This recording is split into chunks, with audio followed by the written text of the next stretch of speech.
Isaiah chapter 37.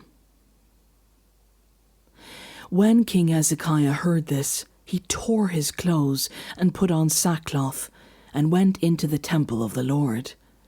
He sent Eliakim the palace administrator, Shebna the secretary, and the leading priests, all wearing sackcloth, to the prophet Isaiah, son of Amoz. They told him, "This is what Hezekiah says.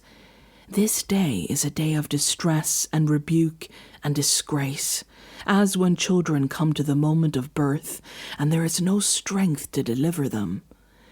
It may be that the Lord your God will hear the words of the field commander, whom his master, the king of Assyria, has sent to ridicule the living God, that he will rebuke him for the words the Lord your God has heard. Therefore pray for the remnant that still survives." When King Hezekiah's officials came to Isaiah, Isaiah said to them, "Tell your master, this is what the Lord says. Do not be afraid of what you have heard, those words with which the underlings of the king of Assyria have blasphemed me. Listen, when he hears a certain report, I will make him want to return to his own country, and there I will have him cut down with the sword." When the field commander heard that the king of Assyria had left Lachish, he withdrew and found the king fighting against Libnah. Now Sennacherib received a report that Tirhakah, the king of Cush, was marching out to fight against him. When he heard it, he sent messengers to Hezekiah with this word, "Say to Hezekiah, king of Judah, do not let the God you depend on deceive you when he says, 'Jerusalem will not be given into the hands of the king of Assyria.' Surely you have heard what the kings of Assyria have done to all the countries, destroying them completely. And will you be delivered? Did the kings of the nations that were destroyed by my predecessors deliver them, the gods of Gozan, Haran, Rezeph, and the people of Eden who were in Tel Assar? Where is the king of Hamath, or the king of Arpad? Where are the kings of Lair, Sepharvaim, Henah, and Ivah?" Hezekiah received the letter from the messengers and read it. Then he went up to the temple of the Lord and spread it out before the Lord.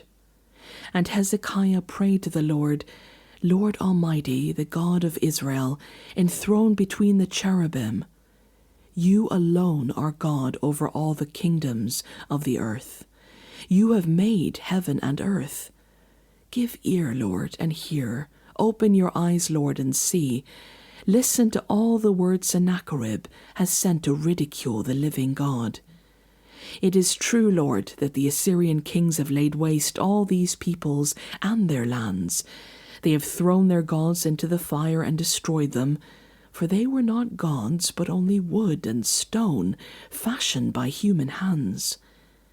Now, Lord our God, deliver us from his hand, so that all the kingdoms of the earth may know that you, Lord, are the only God."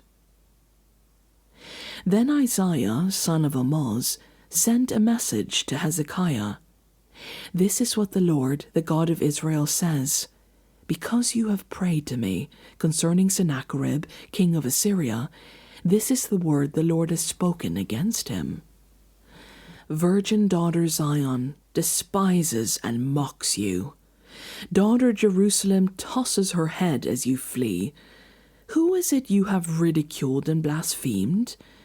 Against whom have you raised your voice and lifted your eyes in pride? Against the Holy One of Israel. By your messengers you have ridiculed the Lord, and you have said, 'With my many chariots I have ascended the heights of the mountains, the utmost heights of Lebanon. I have cut down its tallest cedars, the choicest of its junipers. I have reached its remotest heights, the finest of its forests. I have dug wells in foreign lands and drunk the water there. With the soles of my feet I have dried up all the streams of Egypt.'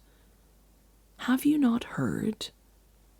Long ago I ordained it. In days of old I planned it. Now I have brought it to pass that you have turned fortified cities into piles of stone. Their people, drained of power, are dismayed and put to shame.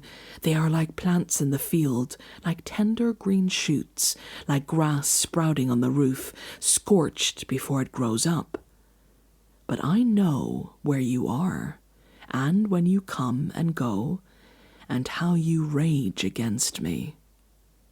Because you rage against me, and because your insolence has reached my ears, I will put my hook in your nose and my bit in your mouth, and I will make you return by the way you came.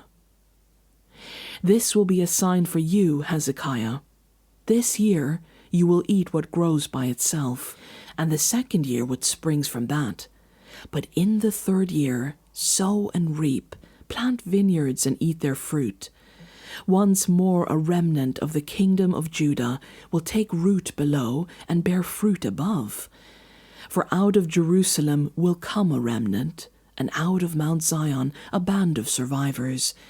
The zeal of the Lord Almighty will accomplish this. Therefore this is what the Lord says concerning the king of Assyria. He will not enter this city, or shoot an arrow here. He will not come before it with shield, or build a siege ramp against it.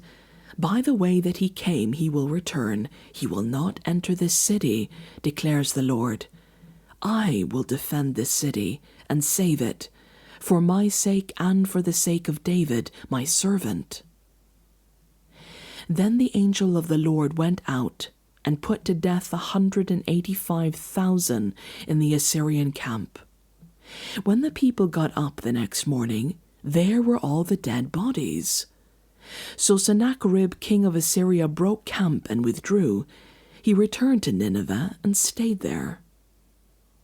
One day, while he was worshipping in the temple of his god Nisroch, his sons, Adramelech and Sharezer, killed him with the sword, and they escaped to the land of Ararat. And Esarhaddon, his son, succeeded him as king.